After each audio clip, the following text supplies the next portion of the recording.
And we're continuing our coverage of the fatal shooting of Keon Day. The Springfield teen was shot Wednesday morning at Dreamland Park on his way to school. The park is about a quarter of a mile away from Southeast High School. The Springfield Police Department says they are investigating a group of juveniles in connection to the shooting.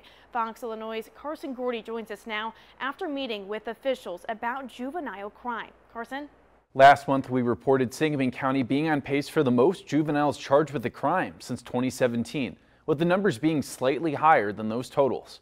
Officials say regardless of age, it's important to hold people accountable for their actions. Definitely what we're seeing on the street is an increase in the juvenile crime. In addition to that, it's an increase in the level of violence. And that's the worst part for law enforcement and for our citizens of Sangamon County. Sangamon County Sheriff Jack Campbell says the type of serious crimes are all across the board. Thefts and burglaries, and those are up. And in addition to that, again, we see more violence against individuals. So sometimes this is in the form of a battery, sometimes it's an armed robbery, or even homicides. We asked the Macon County officials how they're dealing with juvenile crime.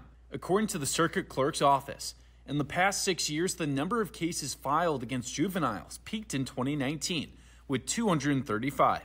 But since then, cases have dropped, hitting 126 last year. This year, they've charged 51 juveniles. The office said they couldn't provide data on specific charges because of privacy laws. It does seem that we have more serious offenses being committed by younger people in the community.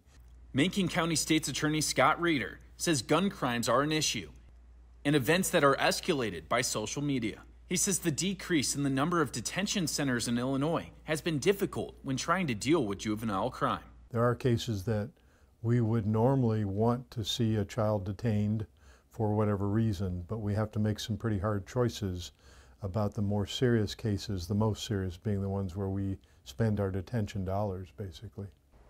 Sangamon County Sheriff Jack Campbell says that keeping young people busy, like having a job, is a way for them to stay out of trouble. I'm Carson Gordy. Back to you.